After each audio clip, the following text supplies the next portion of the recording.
How much does it cost to live on a homestead? Does it take tons and tons of money, or can an ordinary person do it? I'm going to tell you how I did it without a ton of money. Let's go. Let me tell you about my bills on my homestead. I purposely keep my overhead as low as possible because I feel like I don't want to live my life working for somebody else. If I work hard, which I don't mind working hard, I want to work for myself and accomplish things that I like and I want to do. Obviously, I need money to pay bills.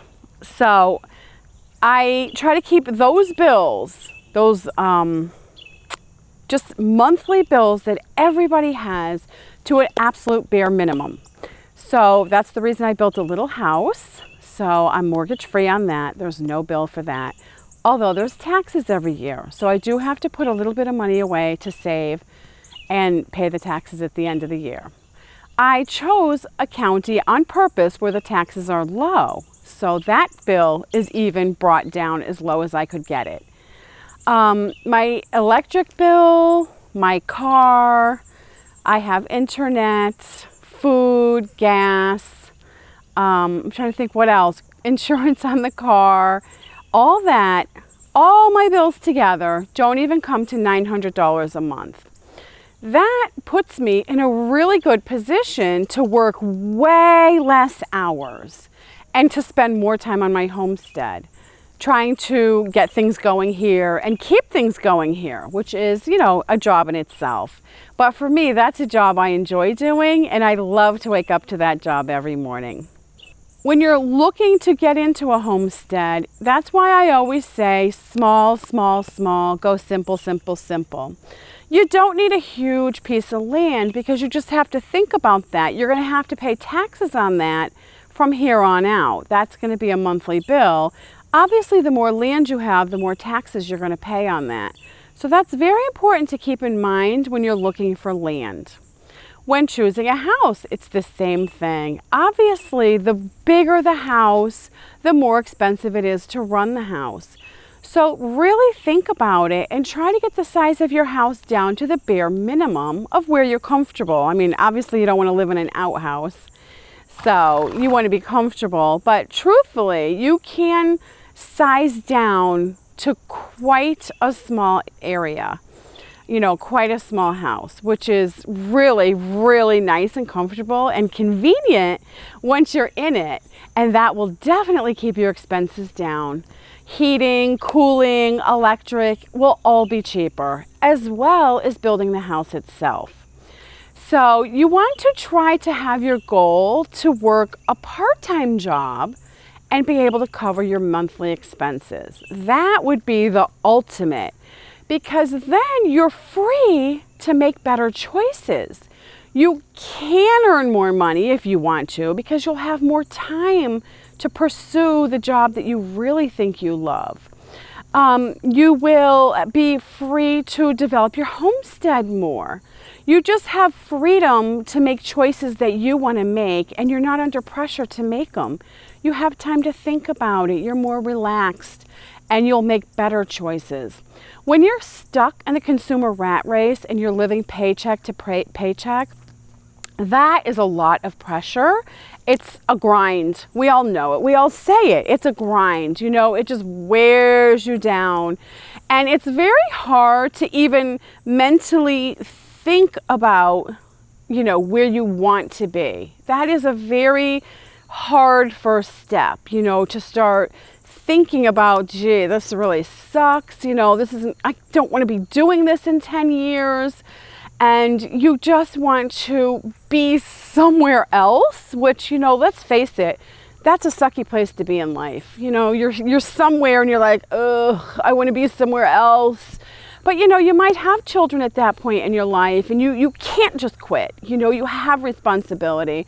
So you have to plan that out, but it is possible. Start by wherever you are, cutting back to the bare minimum.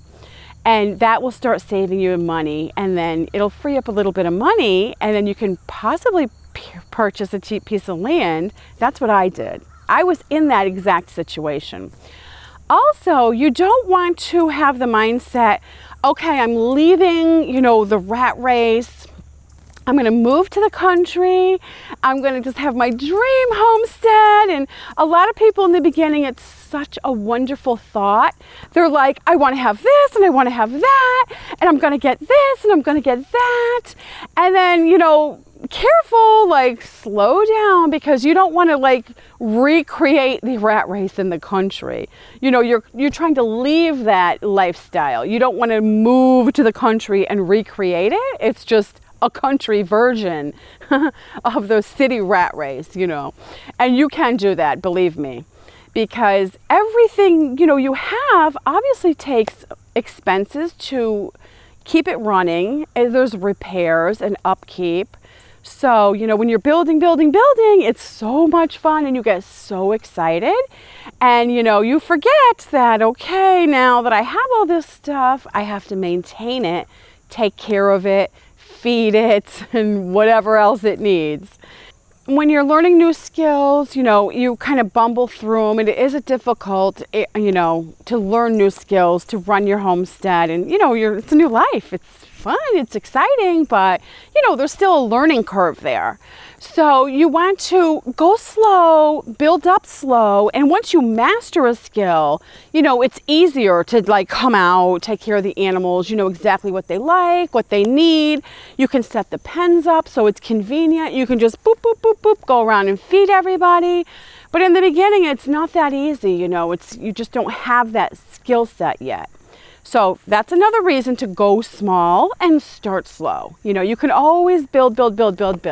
If you want to, you know, if you have a big family, a lot of kids, little workers on your farm, and everybody's pitching in, yes, you probably can have a bigger homestead than, you know, like I want. It's just me running my homestead. So I keep it to a size I can manage. But every family's different. A good way to think about it is you don't want to live within your means. For now, when you're planning your move, you want to live below your means. So you can save a little bit of money and then you can start taking steps towards your homestead. That is the way, it's the only way to accomplish it, you know, especially if you're stuck, you know, you're just stuck in the rat race and, you know, you feel so boxed in and, you know, you just almost don't know which way to turn. That is where you have to start. Cut expensive and start living below your means, even if it's just a little tiny bit. Believe me, that gives you wiggle room over time, and then you can start seeing, you know, other decisions you can make to find a way to your homestead. There are people out there that just refuse to lower their lifestyle. Even if they have a goal they want to accomplish and they want to be somewhere else, where they are right now, they just refuse to lower their lifestyle and sacrifice. They will complain endlessly. Oh, you could just fall over backwards listening to them. And yet, they will not lower that lifestyle to make a change. So, you know, we all know as adults, you do have to make sacrifices to accomplish things you want in life. I mean, there's not very many of us that can just get what we want, you know, we're just not in that position. So, you know, you have to be willing to suffer a little in the beginning, but it's so worth it in the end, because that's your goal. That's what you have to stay focused on, because once you're there, you are so much happier. And you're just going to remember it as just this awesome journey that got you there. And you're just going to be so happy and healthy. And you're just going to look forward to just more of the same. So it's so worth it. And I'm always trying to encourage people to do it, to take the step and just go for it, because I know personally it's so awesome. And I hope other people do it too.